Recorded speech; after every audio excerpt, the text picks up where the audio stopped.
Welcome on in to the program. It is Sandy and Shawn right here on Mile High Sports Radio. No Sandy, no Shawn, no Nate. You get Anilo Piro and Cody Roark to open up today's old afternoon program. drive. Yeah, exactly, the old afternoon drive program. But we are broadcasting live here from Broncos Park, powered by Common Spirit. Everybody's having a tough time with that one. I think it's pretty easy. It is super Broncos easy. And Park. you have reminders everywhere. It's like, it's right there. It's right there. It's right there. It's right there. There's like 60 reminders. Yeah, and so, okay, before we dive into what we're expecting to see today on the practice field, can we get something out of the way here, Cody? What day of training camp is this? Because I've seen stuff that says day 4. I've seen stuff that says day 6. Like, what day of training camp are we at right now? This is the 6th training camp practice I've been at. So day 6 of Broncos camp. You know, there's people that, pretend that they're here, that they're not here. It might be day 2 or 3 for them, but, I digress. Yeah, and so let's work backwards here a little bit. So day 5 would have been yesterday on Monday. You had mentioned it, I know, in your video reports for us on social media, as well in your articles at milehighsports.com, that first day of pads and the defense was rearing and ready to go. Not much of a surprise for me. And I was listening to some other conversations with some other media folk. Like, it seems like the defense is typically, when the pads come on, like, they want to hit somebody, right? Like that's what they're here to do. That's their job, to a certain extent, where maybe the offense is a little bit more focused on getting down play calls and different types of things in the formations and whatnot. But what were your overall takeaways with that defense yesterday? Why were they so effective? Well, I just say you see the revamped nature of it, right? Adding John Franklin Myers, like, he's a true pressure player, and he's big, he's strong, he's physical, he's disruptive. I mean, if you look at his overall statistics in his career, 19.5 sacks. Throughout the 5 seasons he's played in the NFL, you look at the amount of pressures he generated. Last year, he had a career high in pressures, 27. And we're not talking about outside linebacker. We're talking about defensive end, interior play, which is hard to get after the quarterback. So he creates problems for, opposing offensive lines, really at times because of how strong he is, depending on what technique he lines up, whether he's playing in a 1 or a 3. Like, sometimes he'll command a double team because he's so disruptive, he's so big. And then you have DJ Jones, who, honestly, before he came to Denver, thrived at the nose tackle position. He's back to playing where he was. He had to move to D-end last year. And then now you have Zach Allen, who's, a very good pressure player, sizable, but also quick, and uses his speed to, win some advantages there. But the defensive scheme for that defensive line, in terms of how they attack the offensive line, it's changed. It's more of an attacking style versus last year. Players have told me it's more of last year was a read and react. So it's like you're engaging with the offensive lineman. Okay, where am I going? And then just allowing, like, I'm going to flow to the football and hope everybody else takes the right fits in their run gaps. But that's different. It's attacking. It's trying to say, we're going to impose our will. And that's what they did yesterday. But here's the thing, like, to your point about the offense and the defense, who's further ahead? The defense, this is the base scheme that they're going to be running. Like, they're not really throwing out different wrinkles. Like, easier for defense, they can just go and line up and say, hey, this is what we're doing. You look at the offense, so much of the offense, they're going to call a play, a formation. They're going to go line up, but then they may have to change that play at the line of scrimmage because the defense gives them a look that, hey, okay, we can't run this against that look. Like, there's so many more, I'd say rules for the offense, and it's more complex. But also, here's the thing as well. The defense, they've been going against this offense since the summer. And they're going back to install. Like, they're going through things they've already gone over, like, a couple of months ago. But now they're on the field. They're in pads. They're doing some of those things now. So for the defense, it's easier to know, like, hey, I've seen this formation before. I know what plays coming out of this look, especially if you have a bunch set or, if you split out wide. Like, you pick up tendencies versus the offense. They can't come out there and say, okay, hey, this is the defensive call that the defense is coming out in because they see a formation. Like, no, it's different because they move around and disguise so much. It's easier for the defense than it is the offense. All that said, the offense needs to bounce back today, and they need to bring a little more physicality to the Broncos on the D-line, and your offensive line needs to get up to the play side linebackers and just be more physical and get the run game going a little bit. I think that's what we want to see, but also more importantly, protect the quarterback. Yeah, no, I think that makes sense. And as we see here, the players getting loose, doing some stretches, getting ready for another day here at Broncos training camp, Broncos Park, powered by Common Spirit. And I think just to kind of piggyback off your thought about the defense, Cody, it's also just the more established unit, right? Yeah. The offense has been the primary problem with this team for the last 3 or 4 seasons. The defense, all things considered, has been relatively stable. I know they've got some different coordinators and some different players. They had a terrible start last year, but then they adjusted the defensive scheme. They changed it, and they changed personnel. they got better. And people are like, oh, well, that 5-game win streak, that was just a streak of really good luck defense. It's not luck. It's execution. They forced turnovers at a crazy rate because they did their assignment. They lined up, they executed, and they trusted their technique. Like, I hate this excuse that we make, like, oh, it was just luck. There's no luck in football in most situations. It's going out there and it's executing. And that to me, and Denver, things went right for them. Like, it's football. It's sports. Like, that, we overcomplicate this game way too much, and it drives me nuts. Yeah, no, I think that's fair. And, you mentioned that the offense needs to step up today. I'm very curious to see how they do indeed bounce back. I mean, what are some of the factors that lead to success on offense? I was listening to Sean Payton's press conference a little bit yesterday, and he had mentioned that, maybe sometimes the struggles in regards to what people see is a lot on the coaching staff about trying to get that scheme installed, working on different motions and different formations and whatnot. What do you think goes into stabilizing this offense throughout this training camp period? Repetition. And as Shawn told us yesterday, repetition is the mother of learning in terms of that. Like, the more reps you get, the more comfortable you get. But, it's also a test of like, okay, hey, where's the mental fortitude at for this team right now? Like, AP, you know this me. Like, I'm white. I get so sunburned. I have to wear layers and I have to wear long sleeves in order not to get burnt. But out here, what are you dealing against? It's hot on the football field. Yeah. You're wearing pads. Like, the first time you throw on the pads, it's a little uncomfortable because you haven't done it in so long. And so there's just a multitude of factors. It's the summer heat. It's long, grueling practices. It's all the meetings you have on top of it. It's long days. Like, I think the common myth that people have about NFL teams, they just show up to practice and then they go home and then it's game time on Sunday. These guys are here in the from the offseason program all the way through the end of the season.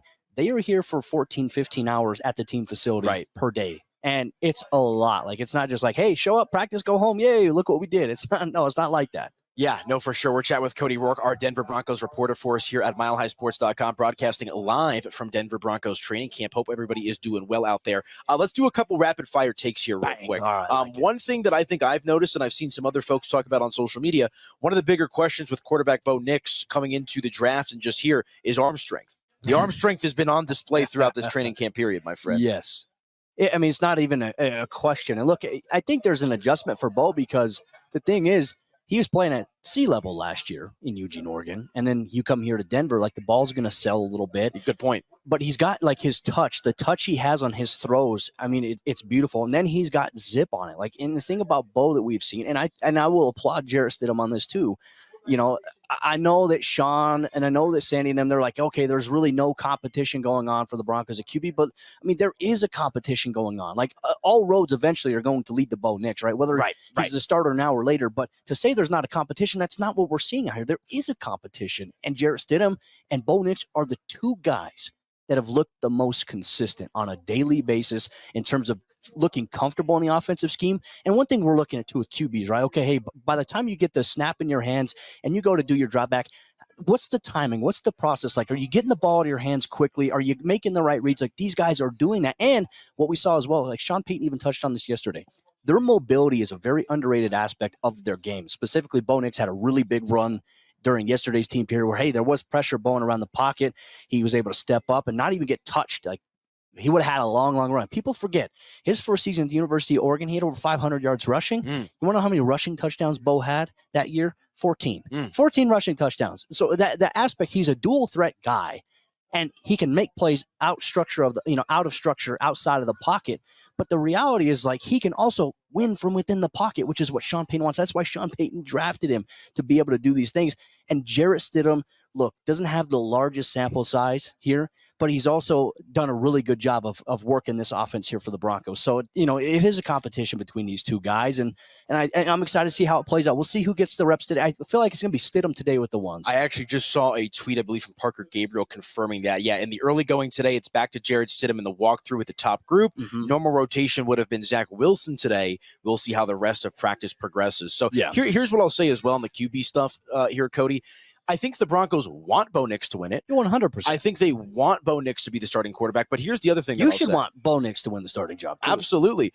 When you insert Bo Nix as the starting quarterback, whether it's week 1, week 8, week 12, whatever it might be, the stopwatch for Sean Payton starts because the Broncos and Sean Payton in particular, they identified Bo Nix as a guy that they wanted. Yeah. They drafted him. And so I think you want to protect him a little bit. Why throw him into the fire early in the season? Unless he's ready. Unless he's ready, exactly, which is why I say they want him to win it. But if you're a little half in, half out with Bo Nix, why throw him into the fire week 1 against a Seattle team that's going to be a hostile environment when you can let him mature and develop? So I do think they want Bo Nix to be the guy eventually, whether that's week 1 or in the middle of the season, we'll find out. But I do think Bo Nix will be your starter at some point or another throughout the season. Let me ask you one more question before we get you out of here. And it has something to do with training camp.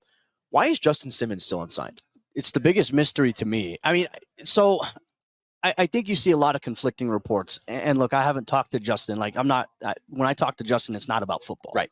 But the thing I believe it is, like, Kareem Jackson just signed with the Buffalo Bills today on a 1-year deal.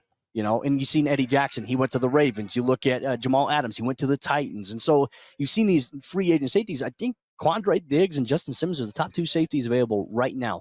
For Justin, it's not about money, right? Look, he had a big contract. That's a big reason why the Broncos had to release him because of the Russell Wilson release and the cap ramifications there. But it's not necessarily about the money. Like, obviously, you want a fair market value, right? Understandable. But for Justin, it's more about fit. And at this point of his career, he's a veteran guy. He's established, leads the NFL in interceptions since 2016 with 30 picks. Like, Justin can still play some really good football, but at this point, is it going to be the right fit for me? He wants to go play for a contender. He wants to have a chance to win it. And by all means, Justin deserves to go win. Yeah. That's the number one thing. This is a guy who's given so much, and still, like, he's still living here in Denver and whatnot. Like, I felt like it was kind of sad in a sense to see, like, yesterday, I don't know if you saw it on Twitter, but it's like, hey, somebody who was here at Broncos practice, they went to like a golf course at the driving range. Like, it's weird seeing Justin Simmons at the driving range and not on the football field, which is I agreeance with you. That's where I got to ask, and then we'll let you go here. As training camp progresses, as you get closer and closer to the season, you think there's any chance that the Broncos maybe give Justin Simmons a call? I mean, I feel like they should. Here's the thing. Like, right now we're watching the walkthrough. Brandon Jones, who they signed in the offseason, free agency, obviously to come in and play safety alongside P.J. Locke. He's got a hamstring injury. This is something that looked like it was lingering, because he missed a couple of days of OTAs as well. Now he's out here expecting to miss 1 or 2 weeks. It's a hamstring injury. And those a little bit of tough. an injury-prone player. He's had some injury history. And the safety position has been impacted by injuries. Caden Stearns off the PUP list is working his way back right now. He's getting reps right now on walkthrough. You got 2 young guys in Devin Key, J.L. Skinner, who are obviously impressive young players. I think they've had a really good camp so far to start. Preseason's where it's going to really matter. But Denver's 1 injury away at that position to one of those guys to being like, what are we doing? And look, I think Justin would welcome coming back to Denver. Like, he didn't want to go anywhere. He didn't want to be released. Like, this is home for him. Wasn't his choice. No. And so if it were up to Justin, he'd still be here. But now that he's got the opportunity to kind of evaluate his options, there are teams that are interested in him. I can tell you that. But he's taking his time. There's not a rush to do it right now. And I think ultimately that's a good thing. He will land on an NFL team here shortly. And look, even if it goes into the regular season, there's a team, let's say San Francisco or Houston or, a contender at this point that has an injury at that position. Justin's going to be the first guy called by a contender. Yeah, guaranteed. But a lot of these teams already have their roster at that position. So it's kind of a tough position for Justin right now. Well said. We'll see what happens with Justin Simmons. We'll see what happens with the Denver Broncos as training camp continues. He's Cody Roark. Be sure to follow him on social at Cody Roark NFL. Check out his work online at milehighsports.com and on the Mile High Sports social channels. All right, Cody, get out of here. Go do your job. And we'll be back at it again here in just a few minutes on Shawn and Sandy, talking all things Denver Broncos live from Broncos camp.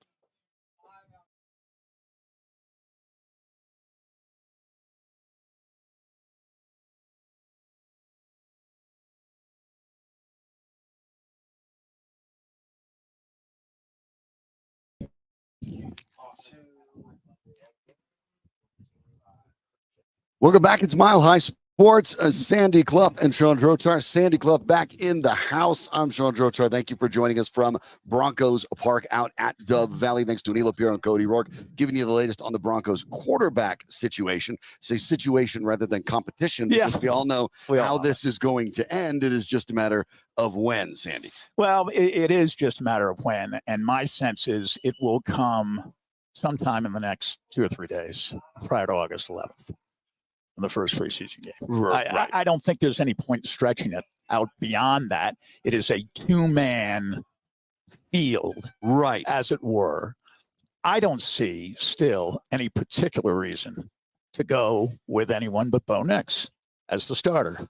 Yeah, the argument would be at times, right? Something that we heard Anilo and Cody talk about, the idea that okay, it's a tough opener, tough place in Seattle, Kansas City. Choose your poison. They're two of the toughest places to play in the entire NFL, and the idea that you don't want to throw a rookie in there. I look at it sort of the opposite. I look at it the other way. This whole season, it's not about winning the Super Bowl. It's not even about making the playoffs. It's actually about whether Bo Nix can take the reins and prove that he's the quarterback. And what better way to do it? Sometimes you Washington's a familiar environment. Right. Sometimes you just have to jump into the deep end of the pool. I think so. And again, in this day and age in the NFL, you're not talking about long gestation periods for rookie quarterbacks. No. They're thrown right in. And this is going to happen all over the league. It didn't hurt C.J. Stroud. For years. Anthony Richardson got hurt, but it didn't hurt him. He would have played, obviously. Right. Even though he had some ups and downs, he would have played. We're not talking about this in Minnesota with J.J. McCarthy. We're not talking about this in Chicago with Caleb Williams. No. There's no doubt that they play. So here with Nix, I haven't seen anything out here to disqualify him. Or heard of anything out here talking to people, whatever. No. That would disqualify him. And he has to disqualify himself. I think that's really what it More boils than down Stidham to. has to win the job. Exactly. Nix would have to disqualify himself, and Wilson's the third quarterback. Yeah, and let's make that all clear with Zach Wilson. And this is the way it always was. When the Broncos gave up a conditional low draft pick to pick up Zach Wilson, the idea was understanding he's on the final year of his rookie deal. He's obviously not in demand around the league, so they grabbed a flyer. And he's still young. We know there's physical talent. We know he was a very high pick. And so if you're Sean Payton and the Broncos, why not go ahead and take a stab at it when you don't have your quarterback situation settled and then see if it works out. If it doesn't, it was 1 year and you move on and it's fine. You have the room under the cap to add him, so you add him. If it works out, the idea isn't that Sean Payton's ever going to start Zach Wilson. Of course not. Zach Wilson has started more than 30 NFL games. He's had his chances as a starter. His career is going to be as an NFL and he wasn't going to backup start last year had Rodgers not gotten right. He is going to be an NFL 30 backup is high for the long term if he can prove he can hack that. And we'll find out if that's the case. But for the Broncos, knowing now the rules changes, you can elevate your third quarterback every single week. Yep.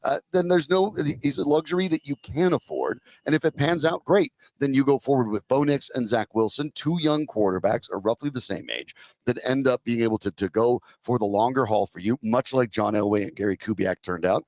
Roughly the same ages, and now you don't have to worry about that for a time period. You let them work together. So Nix and Wilson being the 1 and the 2 in 2025 and beyond is the ideal situation.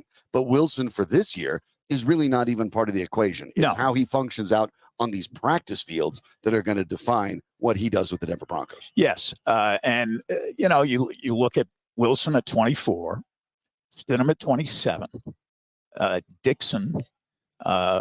Nix at 24. Mm-hmm. The advantage with Nix, as we've talked about, is that he's a 24-year-old rookie quarterback. Right. And Wilson's a 24-year-old veteran who wasn't even supposed to start last year. Physically, they're virtually identical. And they have similar skill sets.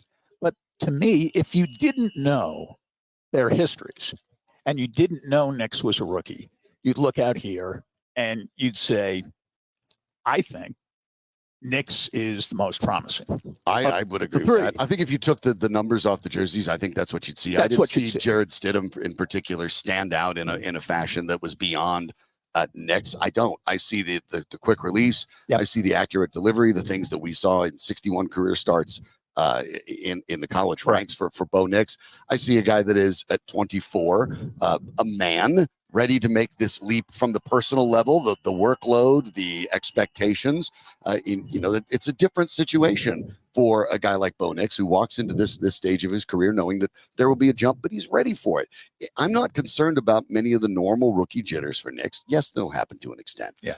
But at the same time, grabbing an older rookie quarterback who has the experience that Nix has, to me, for the Broncos, seems tremendously advantageous for them at this stage because they need to find out if they're going to find if they have their quarterback right now. They Of can't course. wait. You can't. There's no Alex Smith here keeping him on the No. bench like No, Patrick that's right. Mahomes, and then you find out what you've got. The Broncos need to know right now, because if they're not good, they're going to have a top 10, top 5 pick. And if Bo Nix isn't the guy, we talked about this a little bit yesterday, you do not want to go the Arizona Cardinals route. I talked about this with Chris Thomason of the Denver Gazette.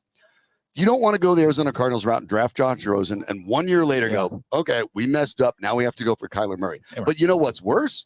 Just sticking with Josh Rosen. Yes. And so Yes. the Broncos need to find out with Bo Nix if he is that guy, and if they need to rule him out and you have to go back into the draft to get a quarterback. That's not ideal, but it's better to know than it is to not play him and then find out at the end of the season, well, we're not really sure if he's our guy. Well, And that's then, that's why he's got to start the right, year. he's got to start. And I You think have to it's very define simple. who he is very quickly, and you have to see if there are any signs in the early games, which, as you point out, are tough. But With that's a good respect to thing. Seattle and Pittsburgh, That's especially. good. That's what you're What are looking you made for. of? I don't think What do you have? What is the point of going with Stidham in the first 2 games? You saw him in the last 2 games last year. Right. You know who in he winnable is. games Winnable against in other games, teams playing yeah. the string out. That was Yes. it. You And know who he is. it was undistinguished. Nothing Of wrong with course. it. But Of you know course, he what Jared wasn't that Stidham looked like? spark He that Peyton talked about. He looked like what he has been his whole career. A perfectly fine, stable career backup. That's what he is. Nothing wrong with that. Makes you a lot of money. It's what he is and who he is. And he will always be that. And it's fine. But Nix either starts the season, plays the season as long as he's physically capable, Mhm. and becomes your quarterback, or you've almost inevitably got a top 5, top 10 pick, Right. and you're drafting the next Bo Nix. Right. And this is In an opportunity 2025. for Nix to look at it and say, look, this is very straightforward. You do the job, you get to keep the job. You don't do the job, well, the team's going to lose a lot. They're going to have a high pick, and they're going to be going right after the guy that replaces you. I mean, this is all in Nix's hands. Yes. And if Nix is the kind of person and player that you hope he is as a quarterback, and notice that I'm saying that in that order, because I don't look at this Broncos team and think they're all that good. And I don't necessarily look at games in which they lose and we're going to always say, oh, that's definitely Bo Nix's fault. Bo Nix can look perfectly fine, not amazing. The Broncos could still lose, and it doesn't mean that you learn something negative about Nix. You have to sort of split it into parts, how he's doing and how the team's doing. They're not necessarily always joined at the hip, but we'll find that out as it goes. I want to touch on one of the comments that Sean Payton made yesterday about the running back room. We know that we have Javonte Williams, Samaje Perine, Jaleel McLaughlin. You have brought into camp Audric Estime, of course. The draft pick Blake Watson is on the non-football injury list, so maybe he's kind of out of the picture at the moment. But Payton was asked specifically about the running backs group and sees any of them as a 3-down back. Now, granted, those are few and far between anymore. It's been that way for a while. Most of a decade, teams get this done by committee. But here's what he said, quote, good question relative to a 3-down back, because that encompasses a lot. I've been spoiled. Obviously, when we signed Perine, he's someone that played in that role before, so we had protection evidence. We also had good ball skill evidence. You guys saw it last year, even for us at times, catching underneath on 3rd and 8. They're going to have to bring the chains out to see if he got it, but I think we can train them with the anticipation that they can play on 3rd down. I think we have a group that we feel strongly about that can, and each maybe does different things. What Jaleel does might be different than some of those others, but that flexibility is good. He did, I'll go on later in the press conference to praise Javonte Williams' weight loss. Yeah. But I think it's probably That's fair common theme. to say that Samaje Perine, maybe the ceiling is not as high, but I think Sean Payton probably fairly sees him as a 3-down back. He catches passes, he blocks, he does blitz pickup, he runs in between the tackles, he runs outside the tackles. That's sort of your definition. Jaleel McLaughlin, I think, centering specifically telling people there, no, he's obviously not, given his size. We're talking about a change of pace guy. So if the Broncos 3-down back is a guy that maybe is not as high a ceiling as Javonte Williams, and isn't as maybe intriguing as, from a goal line standpoint, as short yardage as Audric Estime, their draft pick is, I guess I read that as Perine is definitely going to be part of this team, but the Broncos are going to, again, try to get this done by committee, mixing and matching backs. No doubt. That's how they did it last year. Perine emerged more in the second half of the year. Mhm. He was a good pass protector all year long. He is obviously the best pass protector in the group. Right. And for that reason alone, I think he has the best chance to be a 3-down back, if any of them will be. McLaughlin is strictly change of pace. And Williams, is hopefully better in year 2 back from the ACL injury than he was in year 1, where I think they brought him back too soon and worked him too hard. Right. I agree. Thus, the carry average of 3 points. And where it wears down over the final month of the season, especially. The concern, of course, is you're right. They tried it by committee with Williams and Pirine and McLaughlin last year, and the Broncos running offense was not an effective yardage generator and points generator over the course of the year. In fact, if you were to actually look at arguably in not only yards per carry, but even touchdowns, the most effective runner for the Denver Broncos last year might have been Russell Wilson. Now, he obviously is gone. He who shall not be named. Right. But his number's out there because Will Lutz is wearing it now, kicking field goals. So keep that in mind the first time you go to a preseason game. Want to remind everybody that everything we're doing out here is brought into us in part because of our great partners here at Mile High Sports. And the one that leads the way here for our camp coverage is our friends at Rolling Smoke. If you've traveled all around the country, you've probably had a chance to try all kinds. And that's one of the wonderful things about barbecue, all the little variations regionally. But we have a spot in town that knows all of them, can make all those different styles. And that's our friends at Rolling Smoke. 10 years ago, Terry started with just a food truck, but it was so popular that he moved on to Stanley Marketplace, or he started there. You can still catch that. Just follow your nose. When you're in there, you'll find Rolling Smoke. Now 4 different locations over those last 10 years. Aurora's inside the Stanley Marketplace, as I mentioned, in Golden and the Golden Mill at the corner of Dry Creek and University and Centennial. That's the one where you'll find me every week at some point. So when you do, say hi. The newest location is up at 38th Avenue in Wheat Ridge. And if you're headed to show up at Red Rocks, skip the nachos. Get yourself some top flight barbecue, and you will want more from one of those 4 locations when you come back downtown. So stop by and see Terry and the crew today. Grab it to go or catering order. They're easy to find, easy to order online. You can get yourself squared away with delicious dinner tonight. Rolling Smoke Barbecue online at rollingsmokebbq.com. Sandy, we talked about year 2, at least coming back for the injury from Javonte Williams. How about just straight year 2 for Marvin Mims? Marvin Mims for the Broncos, obviously an explosive player, an all-pro as a return man. That role might even be more important this year. I shouldn't even say might. I should take off the modifier. It will be more important this year than it was last year, given the change to the kickoff rules, which you can actually sort of plan and scheme as if it was sort of a longer running play. Yes. So Mims' explosiveness may be more valuable, and I've said this before. I like Mims' ability as a receiver. I understand. And he had scoring ability last year, as a special teams guy. But I do wonder how often he's going to find the field for 2 reasons. One, there were plenty of opportunities to find the field last year as a rookie. And Sean Payton didn't do it. And although he always says it's a good question when he's asked about it. Right. And then the question seems to be answered by, he'll get about a third of the snaps in a game. And I do wonder this year, actually, if the same problem will occur, not only because the matchups make it difficult to put Mims on the field at times, but maybe even more so because Mims' potential as a difference maker, as a return man, might actually be more valuable to the Denver Broncos than his value as a receiver. Oh, yes. That's clearly the case. It was last year, and it will always be that way. Even if he was your regular number 3 guy taking snaps. You know what that reminds me of? The return man is just a little bit. Rick Upchurch, who was a receiver by trade. And a good one. And a good receiver. You know, not for those times when a lot of his years prior to 1978, the NFL 2,000 yards was a big passing philosophy was, run on first and second, throw on third. Right. Maybe if it's 3rd and 5 or more. Otherwise, 3rd and 4 or short, you'd run on 3rd down too. Right. Quite possibly, depending on the running back you had.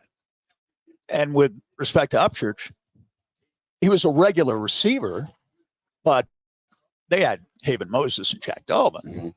Upchurch was at best the number 3 guy. Right. So when you're talking about Mims now, that's who Mims is for this team. He is the Rick Upchurch of the 2024 Denver Broncos. Last time I checked, Rick Upchurch is the Ring of Fame, He's in right? the Ring of Fame. That's not a bad look. They'll take that kind of career gladly from Marvin Mims Jr. In Mims' case, it is fascinating because I think when you look at the expectations, I think for fans, for draft picks, and the way that people expect him to pan out, it's intriguing now watching Sean Payton in his 2nd year. And I quite frankly, it's one of the things I do appreciate about Payton. There's oftentimes to say, well, he's this pick. He was drafted in this round. We've got to force him in. We've got to whatever. I don't think Payton thinks that way. And with the ability to basically be the coach, GM, grand poobah of the Denver Broncos football, he gets the luxury to do that. So it informs, I think, discussions about Mims. I think it informs discussions about Greg Dulcich. I think it informs discussions about a lot of different players that maybe fans look at and that are really intrigued and believe, well, he was a high pick. Now is the time to shine. I think that Peyton looks at that and says, great, you're here. And Peyton was behind the selection of Mims. Yeah.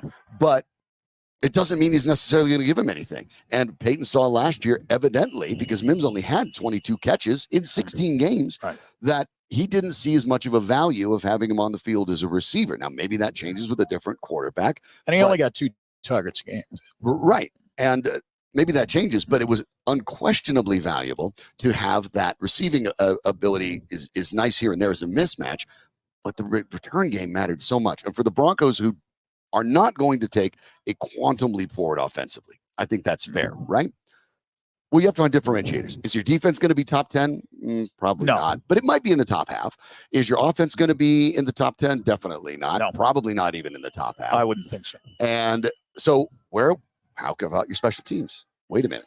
Riley Dixon, you should have top 10 special teams. Riley Dixon Riley is unchallenged and has looked great. Lutz has unchallenged in camp and has looked great. Mims is already an all-pro at the position. Right. Special teams might be your differentiator, and it may be what keeps the Broncos into games. And if I'm Sean Payton, I'm thinking, look, Marvin Mims is nice, but I have Sutton, who we now got at least squared away for this year with contract. I have Reynolds, who we brought in as a free agent. I drafted Franklin. We have Tim Patrick back. We drafted the other receiver, he's available, and Mims is great, and we'd love to use him here and there, but none of those guys can do what Mims does as a return man. That's where he's the most valuable. I think we can say on whatever this is, day 4, day 6, 4, day 5, day 6, 5. depends on what you think about acclimation periods. That by far, Tuesday. and this I can't remember, and maybe we go back to that era in the mid to late 70s when the Broncos' strength, other than the defense, obviously, was their special teams. Offense was way, way, way down. Was it Jim Turner, Fred Steinfeld at one point, and Bucky Diltz, Rick Upchurch, Luke Prestridge, all these guys, and their coverage teams were fantastic. They were coached extremely well during that period, and I think this year you'll see the Broncos perform at a top 10 level on special teams and somewhere around middle of the pack defensively, 20s, low 20s on offense. That's, I think, what you're looking at. And you would rather not your special teams be your strength, but as a foundational piece, it's the best ranking, I think, this year that they will have had going back to maybe Super Bowl 50, and look, and perhaps even better than that. Out of the 3 phases, you'll hear coaches tell you that all 3 phases are equally important. I mean, they're not. The special teams is valuable, but your offense and your defense is more important. But that said, we know that teams struggle cementing their special teams. They struggle a lot. Teams all around the league do, and there are plenty of games in the NFL that are won on special teams. And if you're a Broncos team that is going to win on the margins, this team is not going to get wins by blowing other teams out. I don't know, maybe Carolina, but otherwise it's not going to happen very often. That, okay, great. You know what? Getting your special teams set for the discernible future is actually really valuable when it comes to foundational roster building, because you can do what the Broncos are doing right now. We have no return competition in camp. Doesn't exist. It's Mims. No. There are no other punters and kickers signed. There's no need. It's set. They're good. And for Peyton, Sean Payton, and the way he wants to build this roster, we talked about that with Chris Thompson yesterday too, about 30 guys last year were Peyton's guys by the time the season started that Sean Payton brought in. Now it's 60 of the 91 of this. And we know, of the team. And we know in the end it's 53. So it might be everybody by the time we're all finished. It probably won't. There will be some holdovers. But you get the point. The turnover is happening rapidly.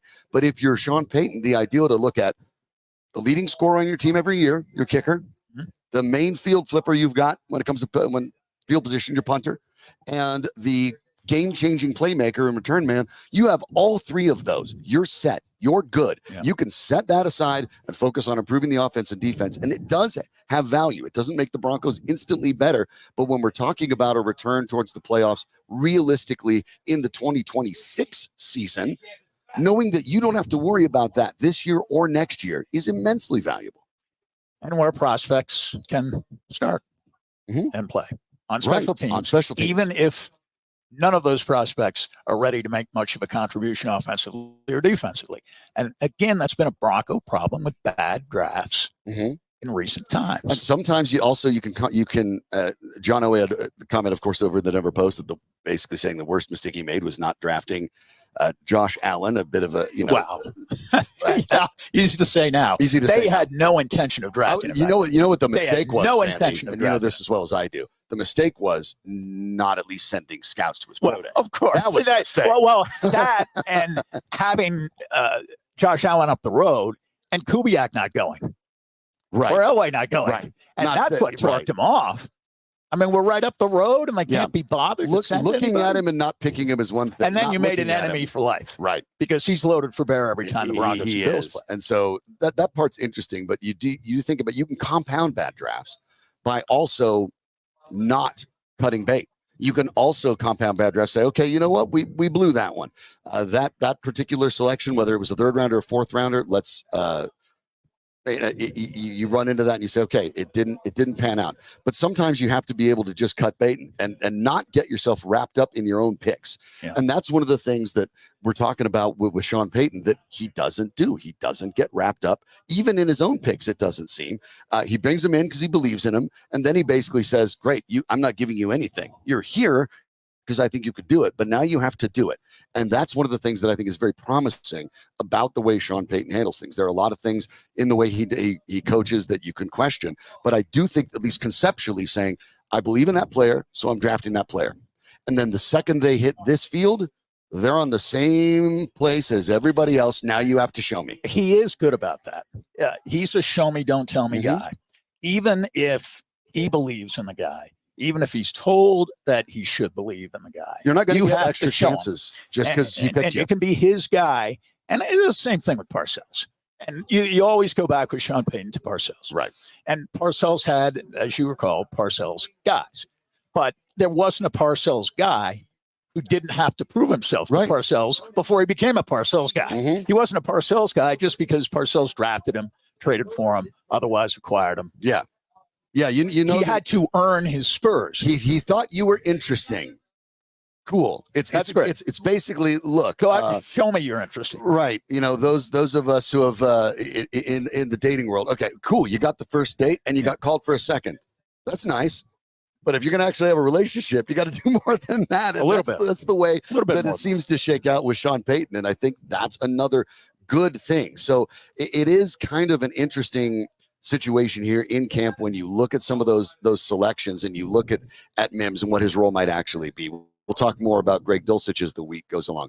Obviously, fans of a different expectation, and unlike Mims, Payton did not bring Dulcich in, but Payton looks at some of these guys, and you've talked about it before, and at times somewhat derisively for reasons, but Sean Payton kind of does make a hard separation. Whatever happened with the Denver Broncos before I walked in is irrelevant to me.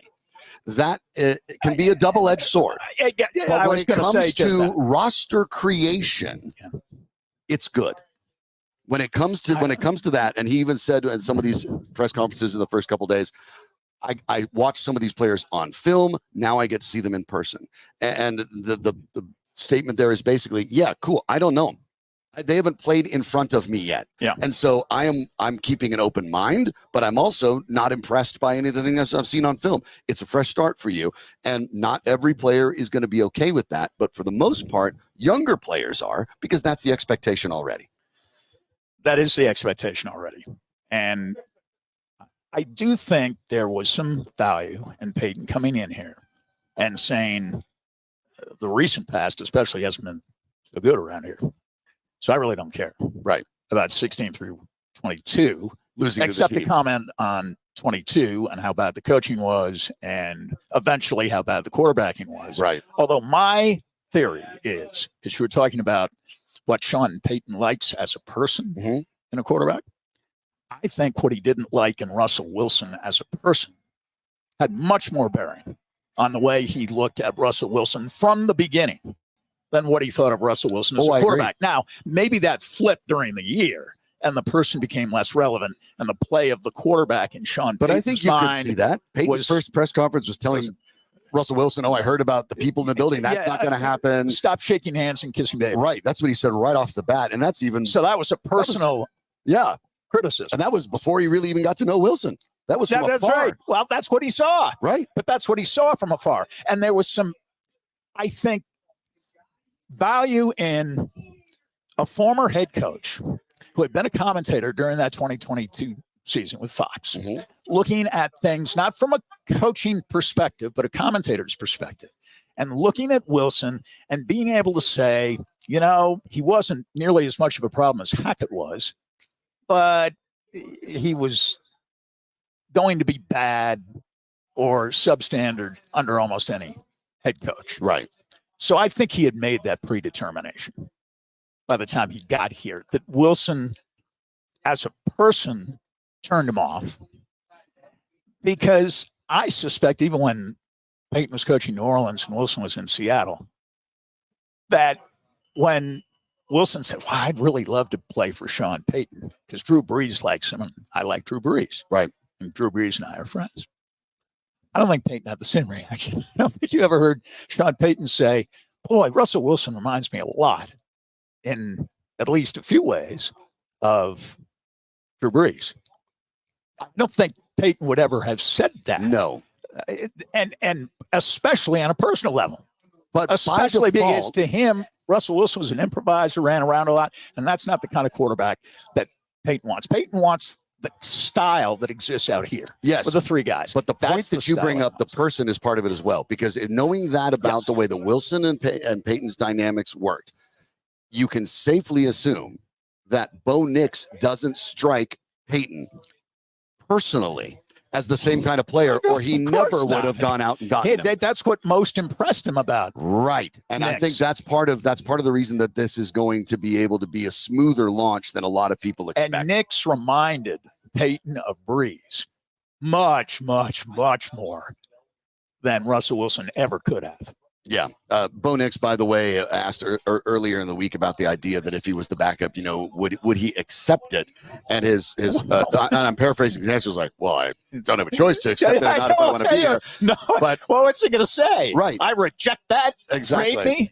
But again, that was kind of but that sort of mentality, I think, is the kind of thing Shawn Payton wants to hear. He's like, well, of course, I'm here to do a job. Yeah. And what the coach tells me I do. And I think that's kind of what Shawn Payton wants to hear as well. And Nix then followed it up by saying, of course, I'm going to do everything to win that job. I think I can win it, and I intend to win it. But if I don't, doesn't mean I'm going to do it. I'm going to do my best job of what I was told to do and what I'm paid to do. And that's what Shawn Payton wants to hear.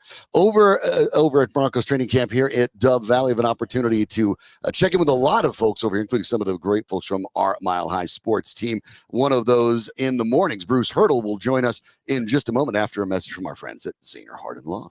No one's ever planning, of course, to be a part of a car accident or a major injury. But if you've been involved in one, you need the best attorneys and you need the very best in Zaner Hardin Law. That's what you get. You call Zaner Hardin Law and you get the kinds of lawyers you want handling your case every time. They are two of the most elite personal attorneys in Colorado and in the country. They won nearly every award: Trial Lawyer of the Year, $1 Million Advocates, Super Lawyers, and 100 National Trial Lawyers of top vintage. And they've appeared as well in the Denver Post, on local news outlets, and on Good Morning America. These guys handle the most important cases, work tirelessly to make your community a safe place to live with multi-million-dollar verdicts. Respect of every insurance company. You're lucky to have these guys right here in the greater Denver metropolitan area. So if you've been involved in an auto accident, reach out to Zaner Hardin Law at yourstorywill-be-told.com. That's yourstorywill-be-told.com. We are out live at Broncos training camp at Dove Valley and have an opportunity to sit down with the man that you hear every single morning when you hear on listening to Mile High Sports. You hear him with his partner, Eric Goodman, who is a standing watch. I presume he's silently judging you, Bruce. Bruce Hurdle joins us right here live from Broncos training camp. Thanks for taking I don't think Eric silently does anything. So, the judging it's right there for all to check. How are you guys? We're doing great, and I'd like just to get your general impressions on what you're seeing out there. We are seeing Jarrett Stidham start to edge away in this quarterback race. Obviously, he understands the system, what is available to him in the system. And even though I think that he is playing quarterback more not to lose than to win the job, I think it's just by a kind of a natural development. His understanding of the offense has afforded him, especially today, some better looks down the field, I think. Nick still looks to me at times that, to borrow John Elway's line that he used to love, sucking water out of a fire hose, was really good. Was really good on an RPO today, a designed RPO, which was interesting. No one else is running an RPO, so they've obviously added that to his equation. But I think today the big story for me is the rotation of the quarterbacks. This was Zach Wilson's day to be number one. He has clearly been number 3 now, taking snaps. Hasn't got as many snaps in as Stidham and Nix. So at least the first domino has fallen. I think that's the perception anyway. We'll see when we talk with Shawn here in about 15, 20 minutes that the first domino in the quarterback race or decision has fallen. Is that really a surprise? Did anyone in town actually think that Zach Wilson was ever going to be a contender to start for the Denver Broncos at this point of the season, right? Well, it shouldn't have been. Right. I mean, if it was, I mean, I mean, even in what universe? Yeah, in what universe does that even work when you stop to consider any of the 3 years that he spent in New York? Not to mention the cumulative effect of what he did or didn't do in New York. So, and even as Shawn, who of course I think probably fashions himself as a, and I think others probably do as well, some form of quarterback whisperer, you need a megaphone and about a year and a half or 2 years to get through Zach Wilson to start kind of undoing the damage that has been done with him. He should not be a factor in this moving forward from this point. You say Stidham is ahead and maybe pulling a bit further ahead? Incrementally, I think that he has done it by virtue, Sandy, to me, only because of his understanding of the offense. That's it. But how long would it take Nix, and I'm saying not very long, to bridge that gap? I think the question now is, where are you with the belief in the locker room? And I think that starts to play a little bit of role now as we move forward. Where does the trust lie in this locker room? We've talked to a lot of veterans who are all in on Bo Nix. I don't think that that's an issue at all at this point. But at some point, you guys know better than anybody, guys start to cast their lot and they understand that we have a chance to be a better football team with Exhibit A as opposed to Exhibit B. I think everyone understands the end game here. It's going to be Bo Nix. The question is it sooner or later? And as such, I think that Shawn has a timing decision to make. You don't want to go too far down the road if indeed the perception is that Stidham is winning this thing, because then you've got some guys in the locker room that have kind of, that's the way that they're, maybe I'm making too much of it, but I don't know about that though. It could be. I mean, he had his chance last year in the final. No question about it. So if anyone was here last year and saw those last 2 games, they're not saying, oh, he's got the job because he's a little bit better on day 4, day 5, day 6, whatever you want to call this. Nobody's saying that among those who are here, and among those who weren't here, I think it's presumed that Nix will start the season. And probably should. That's certainly my feeling, and I think that will be the end result. Right now, I feel like we're looking for the tallest in a room full of vertically challenged. Yeah, you know what I mean? Man, I'm standing right here. Dude, you and I aren't that much different. Okay, 6'2", 6'2", and 6'3". Every day at camp, like Nate picks on my hair, Ryan Harris picks on me being short, Bruce picks on me being short. Well, I Rodney mean, Dangerfield over here. No, it's all good. But to Sandy's point, and I think he's right on target, there really probably shouldn't even be much of a quandary in this thing. I think, and that's why I think at some point, sooner rather than later, and that's why I use that term, I think you've got to go ahead and just make the decision. This is where we're going to sink or swim.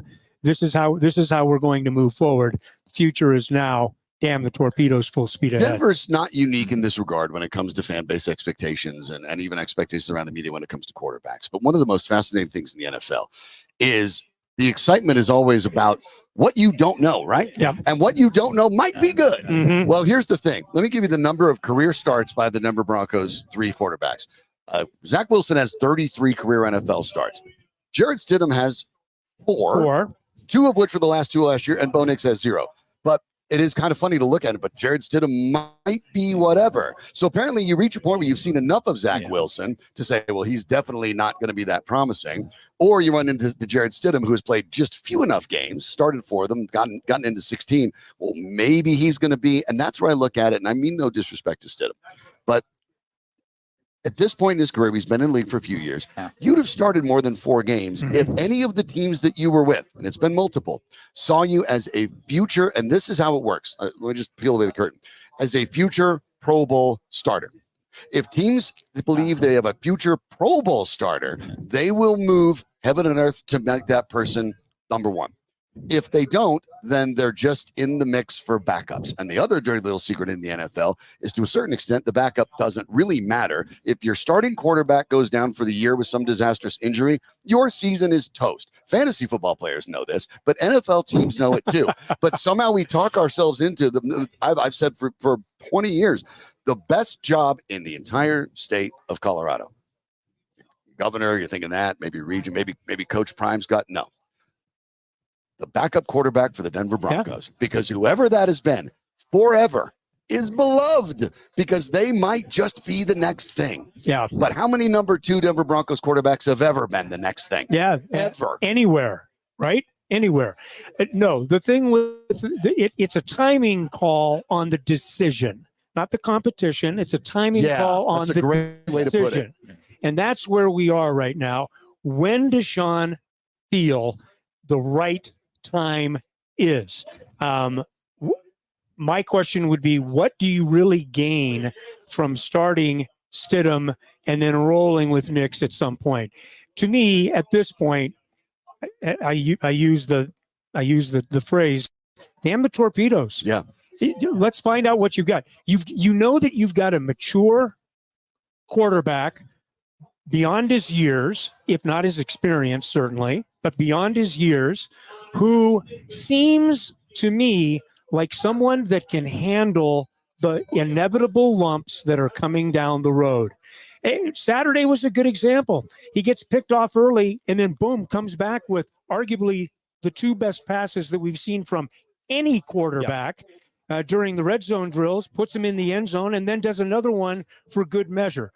And after the practice, Bruce, he had a great quote about it where he said that he approached it like he would a touchdown. Which the same thing. It's over. Shawn, first time I've ever heard that remark from a quarterback. From a 24-year-old rookie. And I thought, wow, that is forward thinking from a guy that I think understands full well he's going to get his tail beat a few times. What was the ratio last year? 51 to 6, something like that, right? Yeah, I mean, right. This is a guy who's throwing almost 9 touchdouts for every interception. Yeah, he can afford to say after a pick, hey, I just treat it like a touchdown. Yeah, absolutely. No, it's to me is a good problem. If it is indeed a problem, it's a good one to have, because Shawn has planted his flag. This is the guy he's going with. Let's. And if he isn't, then they'll be drafting another one next year. Exactly. Right. Yeah. I mean, yeah, it's the door doesn't close. The world continues to spin, and you got to have a quarterback. So here we are. Yeah.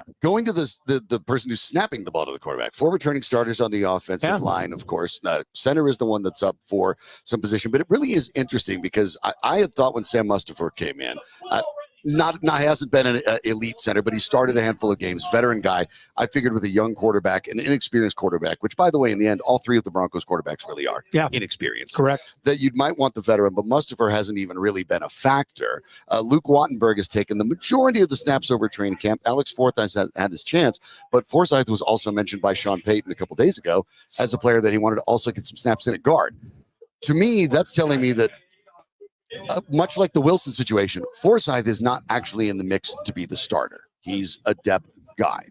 It is probably Wattenberg's job to lose. And if he, for some reason, can't hold it, part of the reason they haven't bothered playing Mustipher all that much yet is because as a veteran, they kind of know what he does.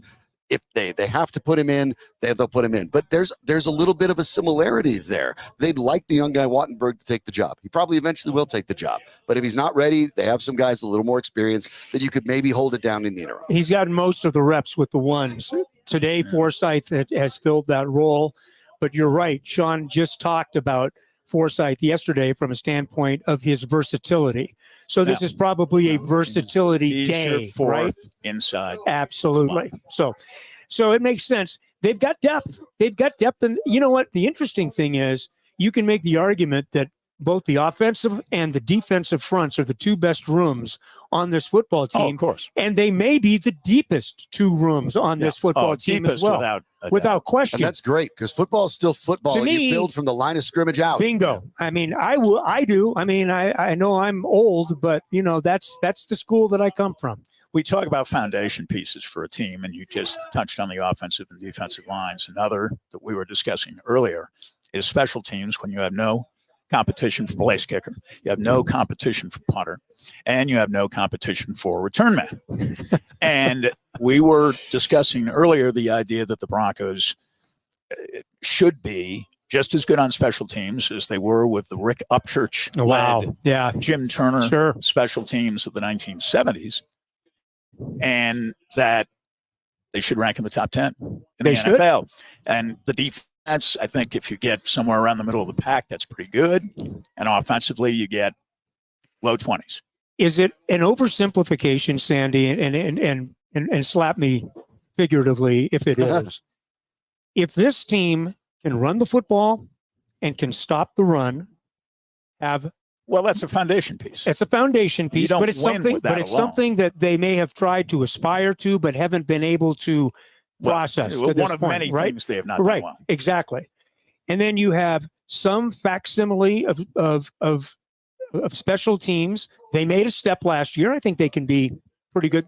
And we've got the whole dynamic, of course, of a new kickoff, which none of us know how that looks yet. Mm-hmm. Well, then all of a sudden, here's what I would say. You have a chance to be in football games. And that, for me, is probably the reach for where the Broncos are right now. He is Bruce Hurdle. Make sure you check him out every single morning on Mile High Sports with his co-host, Eric Goodman. And, of course, you're putting together Fox 31, Colorado Sports Night Channel 2. Appreciate it. One of the busiest men in town. Glad we could borrow you for 15 minutes, Bruce. Good to see you back, Sandy. Get back out in that 98-degry sun. Enjoy yourself. Yeah. You guys are the smart ones. I'm not. See you guys. All right, Bruce. Well, we have to be. You have to be. They definitely put us where they put us, and we're happy to be there. I want to remind you, of course, that while the Colorado home market has been crazy for years, I do know how to navigate it. And that's talking to my friends David and Mark at Key Real Estate Group's Colorado Luxury Home Team. You've heard me talk about them on the program for a long time. And when they're Colorado's luxury home team, you might be thinking luxury homes. Well, it can be, certainly. But what we're really talking about is that high-end luxury service that you get.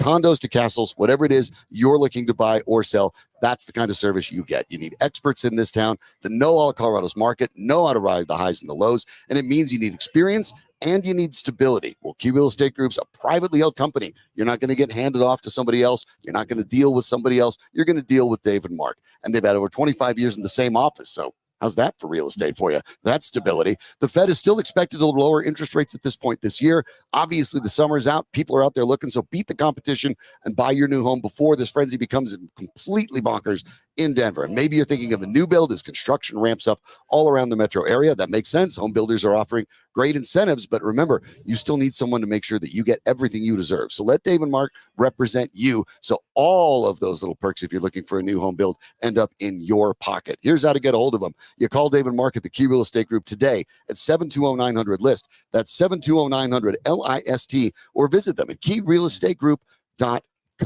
Sandy, as the Broncos are starting to wrap up their practice here, a couple players leaving the field here and there. We'll hear from Sean Payton in a little bit. Going to divert because today is the Major League Baseball trade deadline. Now, obviously, when you talk about the Colorado Rockies, you're talking about a team that is not relevant at this point in the Major League chase. But discovering in their rebuild, maybe it's an accidental rebuild, maybe it's intentional rebuild, some factors that are valuable. Ezekiel Tovar's been good. Brenton Doyle's been good. There's excitement about the drafting of Charlie Condon, even though don't expect it this year, but maybe sometime next year. 25. Now, how do you find a way to jumpstart it? Today, Ryan McMahon, Elias Diaz, Obviously, names that have been bandied all around the league, guys that have value to other teams, but nobody values Colorado Rockies players like the Colorado Rockies. Do you think today they will finally be loosened up by the successful youth movement that they're experiencing every day down to 20th and Blake? No.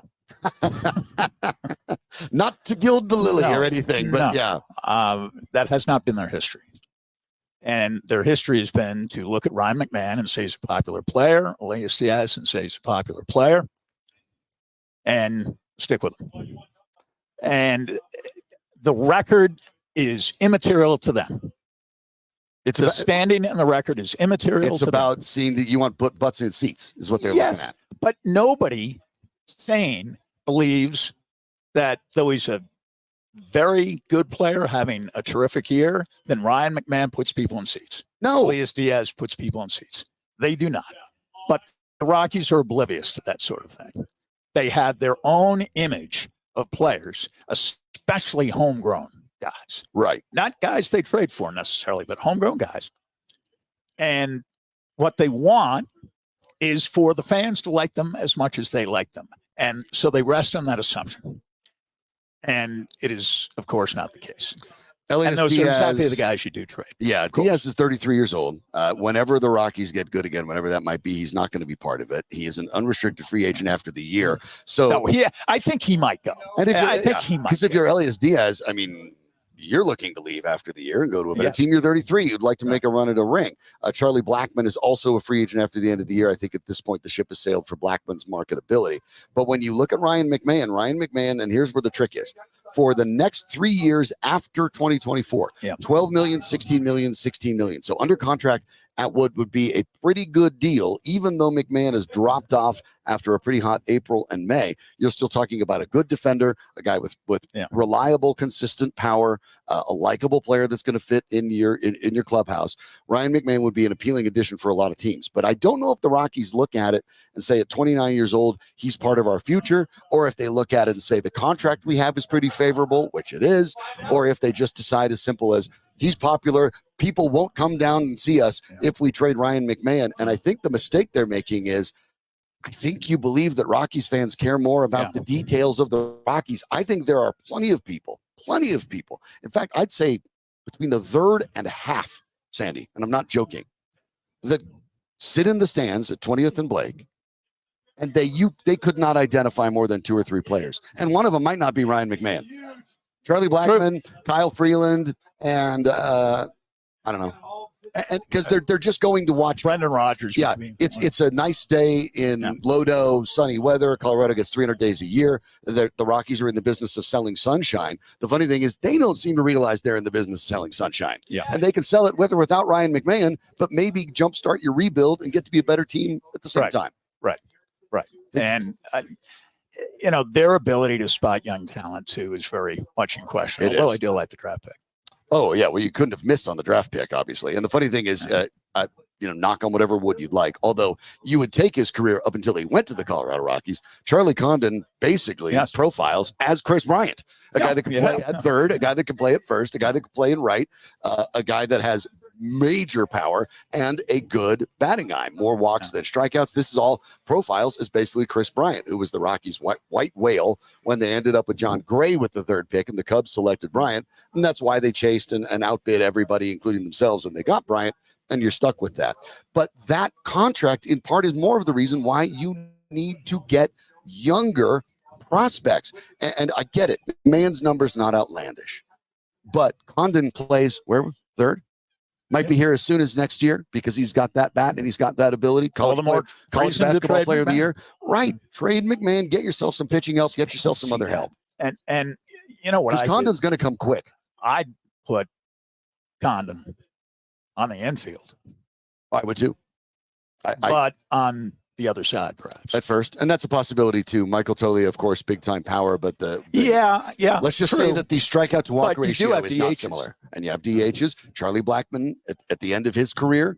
This is the final year of his contract. I presume the Rockies have interest in bringing him back because they always do. But yeah, you could do that, and you could break in someone like Condon maybe earlier than you normally would if he starts as a DH and works his way up as well, something that's a possibility. But the Rockies did make a trade last night, a minor trade, so I'm not going to tell you they didn't do anything, and a good one it looks like. Jalen Beeks, who had up and down moments in the bullpen, was traded for youngster Luis Peralta. The last name sounds familiar. It's because it's Freddie Peralta's younger brother. Luis Peralta is in Double-A Altoona right now, or soon will be moving presumably to Hartford for the Rockies. But 4-0 with an 0.91 ERA in 26 different games, 39 innings appeared, and a good strikeout to walk number. You got, in other words, a hard-throwing lefty reliever, and the Always Rockies valuable. can never have enough of Always those. valuable. And especially a guy that could be younger and cost-controlled, and maybe 4-0 with an 0.91. Maybe he's got a little something special in there. Yeah. You know, I don't know that the Rockies have exactly locked down their closer position either. I mean, anything is open. So I want Rockies have no clue. It's kind of funny. I want to, at the same time, I want to point on the Rockies, and it's like I feel a little bit like I'm training a pet, Sandy, in so much as like, okay, the dog makes a mess on your carpet and you want to be like, bad dog.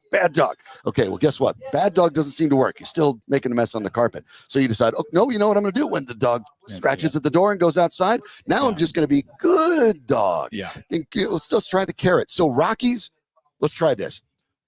Really good trade last night. Smart trade. That's the kind of trade you should be making. Good job, guys, down at 20th and Blake. Do more of that today.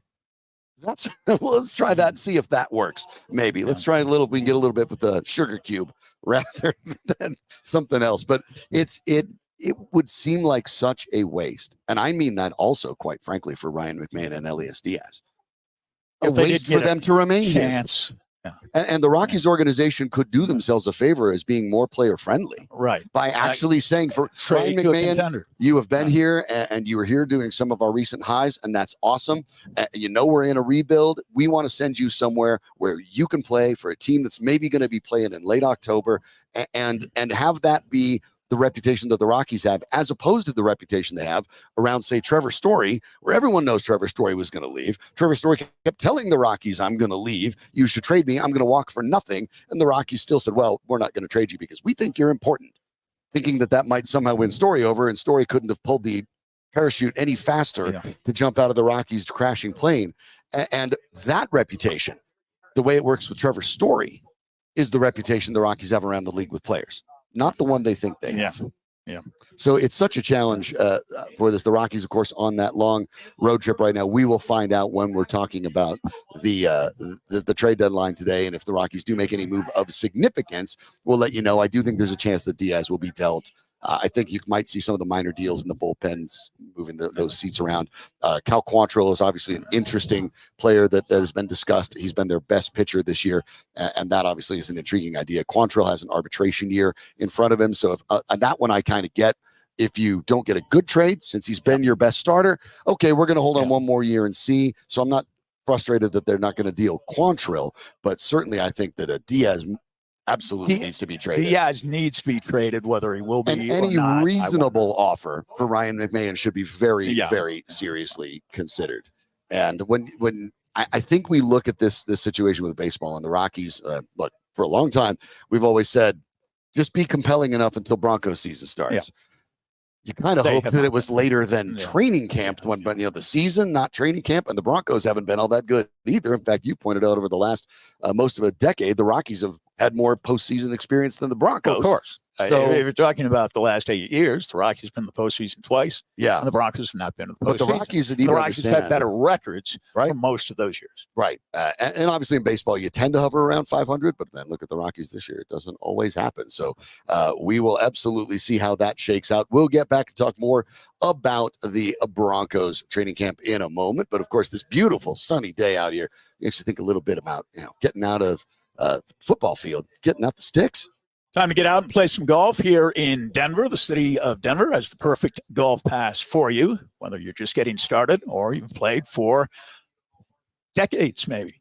Practice and play passes for those new to the game to practice what they've learned and transition it onto the golf course. The Learn and Play Pass 1.0 is geared toward adult beginners, people who have never held a club, or players looking to advance their game. Or if you've been playing a while, Try the Learn and Play Pass 2.0, which is designed to be flexible for intermediate players looking to improve and fine-tune their game. Just looking to have some fun, the Friends and Family Pass lets you play mini golf or at the driving range, and you can bring up to 3 guests with you every time. With 8 unique courses and opportunities for all skill levels, Denver Golf is perfect for anyone. Learn more about everything Denver Golf has to offer by visiting cityofdenvergolf.com. Well, we are back at Broncos training camp, technically Broncos Park, powered by Common Spirit. The only reason I remember that is because there's a big old sign set directly across from us in the tent. Helpful. But, yeah, it is helpful. But if you know where the Broncos have been for the last some time, same spot, new name. But for the Broncos, the second year under Sean Payton, things, I think, Sandy, I hesitate to say relaxed because no training camp is ever relaxed. But I would say there is a comfort level with both the Broncos players, coaching staff, Sean Payton, fans. The second year seems to be a lot more smooth from the get-go. Yeah, and the familiarity is there, as we pointed out, with 2/3 of the players being his guys, right? Sean Payton's people.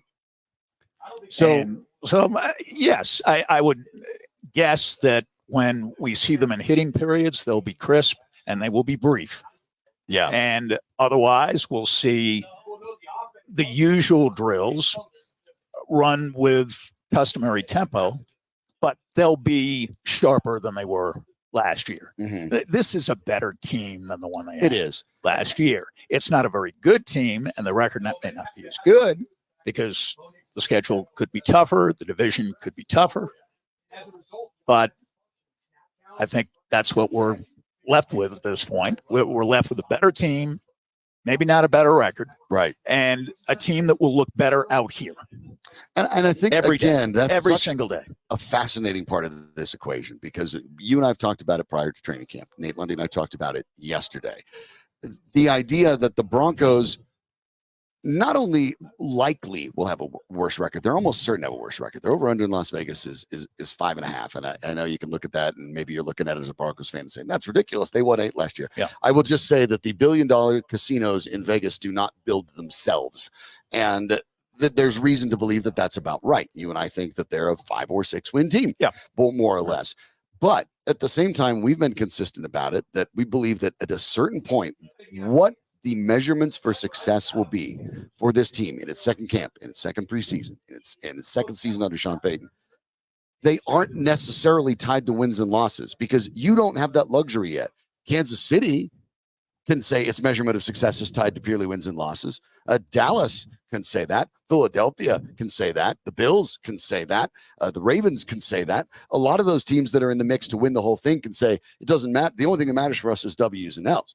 Well, the Broncos don't have that luxury. They have to get up to a level in which that actually matters. So the record can be worse, despite the fact the team not only being better, but definitely pointed in a better direction. The Broncos could have forward traction, despite the fact they might be 3 games worse in the loss column this year. And that wouldn't surprise me at all. It wouldn't surprise me. I think when you look at the schedule and you look at the competition, it does sort of set up that way. And as they try to establish themselves, they'll be better running it. They'll be better stopping the run. They'll be better on special teams. Mm-hmm. They'll be better. I think a quarterback. I mean, I look at this team, and I think actually they'll be better at receiver. From the way things have looked so far, Patrick looks pretty good. So I'm running routes out here this morning. Yeah, I think you look at the team on paper right now is from a year ago. Now, get it? It's on paper. But I think this team, if it were to play somehow, the 20-some magical Marvel multiverse, the 2023 version of the Denver Broncos, I think this team beats them maybe 8 out of 10 times. They look to me to be demonstrably better. Yeah. And the talent is better almost up and down the roster. So Sean Payton's turnover is definitely having an impact. And as a result, it's been an interesting camp, because we've seen camps when the Broncos have been contenders, and we've seen camps when the Broncos have been rebuilding. The question is whether they knew or not that they're rebuilding. This camp, the way the drills are being run, the way the coaches are out on the field, again, I'm paying more attention to what they're doing than what they're saying. The Broncos, to me, seem to be very clear and on the same page that they are rebuilding. What you're seeing out on the field looks like a team that's rebuilding, and I think that's healthy. I think it's important. I think the Broncos have At about needed, time. yes, they've needed that for more than 5 years at minimum. They've needed to be able to take a better look at themselves in the mirror and be more authentic about what they're seeing. And I think it's finally happening. Well, For Broncos fans, that's the best news of all. I can understand in 2016 they were going to say they're rebuilding. They just won the Super Bowl. Right. Although 2017, new coach, I can understand why they say they're not rebuilding. Although Vance Joseph did say the quarterbacks were not, as he put it at the time, championship ready. 2018, I don't know. Vance is coaching for his job. Right. And in 2019, you got Fangio to come in and fix everything. Nobody's talking about rebuilding. 20 is a COVID year. It's a weird year. Nobody's really rebuilding in 2020. And nobody knew what was going on. Nobody had any idea what to can, say right. about what was going on most anywhere around the NFL. And 2021, Fangio had Bridgewater, and actually they were competitive. Yeah, they were competitive until the Cincinnati game that they lost in a close one. And Cincinnati went one way all the way to the Super Bowl, and the Broncos went the other way and didn't win again. And of course, with new ownership set to come in, pretty much, you were going to have a coaching change. And otherwise, I'm not sure Fangio would have lasted into a third year. So they bring in Hackett. That's obviously a major mistake. They weren't rebuilding in 2022 with a new head coach, a young, go-get-them type like Hackett. Right. And so in 2023, they get Peyton, and Peyton says, well, I'd be ticked off if we don't make the playoffs. Right. Now, he's saying that in preseason, but I think he knows at that point they're not very good.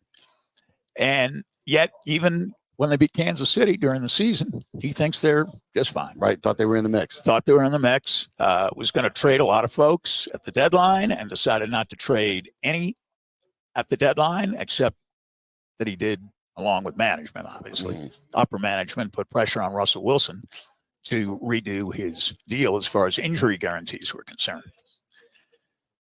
And the second half, they ran off a streak that made them look for a while as if they were playoff contenders. Right. And the funny thing is, given all that, this year it's clear that they are rebuilding. Yeah, nobody's talking about 9 wins, 10 wins. Given Peyton's personality, and especially the way he handled last year, in the way that you laid out very, very clearly, it wouldn't surprise, I think, in a vacuum to expect that Sean Payton would be going out saying, hey, we're going to build on last year and we're going to find us. You haven't heard word one of that stuff. You thought that Deion Sanders backpedaled from year 1 to year 2 about expectations. Sean Payton has basically been invisible about that. And that runs almost counter to what we've seen to him before, which tells me that Payton does completely understand the situation and intends to get his elbows deep into this rebuild and fix it, because you're not hearing even to any of the ideas that I'll be upset if we make the playoffs. You haven't heard word one of playoffs about Sean Payton. You're hearing about growth here. You're hearing about quarterback. You're hearing about learning about who we have. We're learning about making sure we add more talent. Everything you've heard from Payton is rebuild, except for the word rebuild. And if you're hung up on that, okay, I get it. But the Broncos are rebuilding by deed and maybe by word, if that word is notably by omission. Notably by omission, yes, because you can't ever say that word in sports. As we described earlier, it's a year-to-year business. Every year is a completely new entity. There's no carryover from the previous year. Expectations certainly almost never carry over from the previous year. And Kansas City's going for 3 straight Super Bowls this year, so there's an expectation there. But with most teams, the expectations change a little bit from year to year. And I even think the expectation changes for Kansas City. Is there a belief that they could? Yes. I think everyone knows no one's ever won 3 straight. And the expectation is not that they will. It's more, the question is more, will they is the part that's fascinating for this season. Not that it's presumed they will, because they're trying to do something unprecedented. But as last year developed, they were about discarding, most especially Russell Wilson and Justin Simmons. Yes.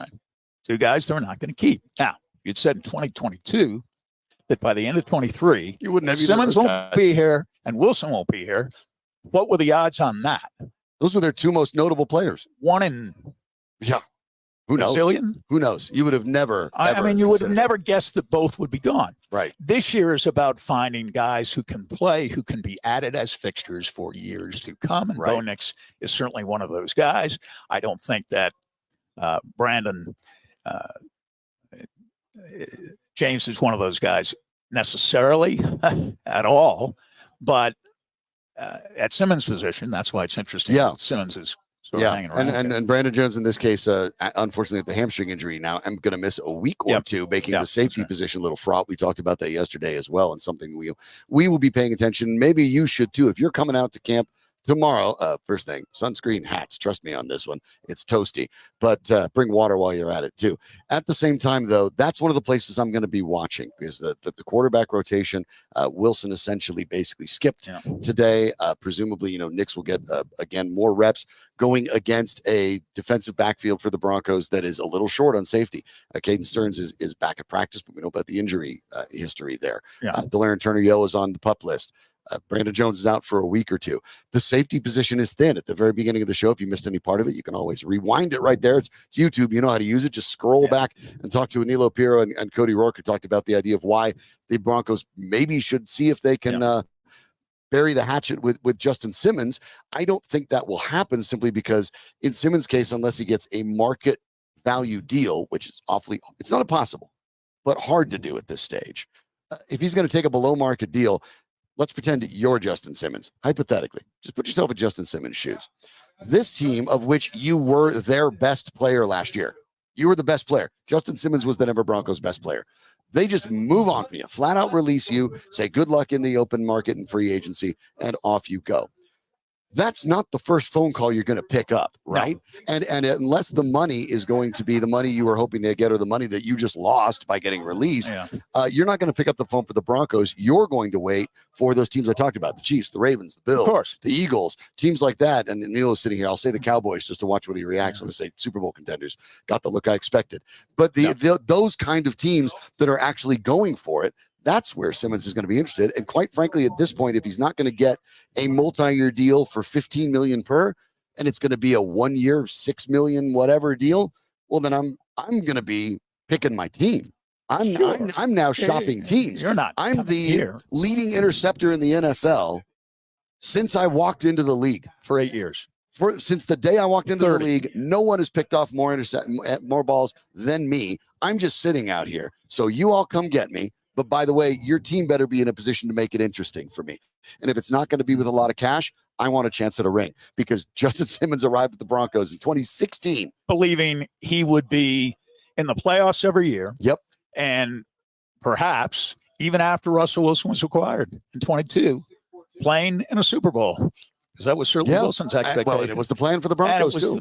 How many times did you hear of Von Miller approaching one of these quarterbacks? He did it with Bridgewater. Mm-hmm. I know. And he may have done it with Flacco. I'm not as sure of that. And say, you're our guy. You're different from anybody we've had since Manning retired. You're our guy. We're ready to ride with you, so to speak. Well, and I'm sure that in 2022, most Broncos felt that way about Russell Wilson. Sure. And the next 2 years were the two most disappointing years in the history of the franchise. And that's saying something. Goes back to 1960. The AFL days. So that's where the Broncos are building for. On the bright side, it's not a lot of places to go, but up, quite frankly, even though that up might not be in the wins and losses. Another day over at Denver Broncos training camp here out of Broncos Park at Dove Valley. Some coach and players addressing the media as we speak. We'll touch base with you tomorrow about that when we break all that down. But coming back at it tomorrow, we will see what the Broncos do. We'll see as it gets closer because, yes, the quarterback adventure. I'm going to come up with every different word I can, but competition, because there's not one. But the eventual ascension of Bo Nix continues day by day. We'll see if it accelerates a little bit tomorrow. We'll tackle that tomorrow with you. Thanks to Anilo Piro. Thanks to Cody Roark. Check that out at the beginning of the program. Bruce Hurdle joined us. You can check him out at Morning Drive every single morning over at Mile High Sports. Danny Bailey is the man that makes all of this work out here at camp. He's doing it on remote in the hot, muggy tent, still making everything work the way he always does. Always appreciate everything that Danny Bailey brings to the program. And Sandy, it is nice to have you back. It's not training camp without you. So it's great to have you back out here. We're looking forward to doing it again tomorrow. Thanks to all of you for checking it out. You can subscribe if you'd like. However you consume the program, we appreciate it. We'll be back tomorrow at 11 right here, sitting at the end zone at Broncos Park down at Dove Valley. For Sandy Clough, for Danny Bailey, I'm Shawn Drotar, and this is Mile High Sports.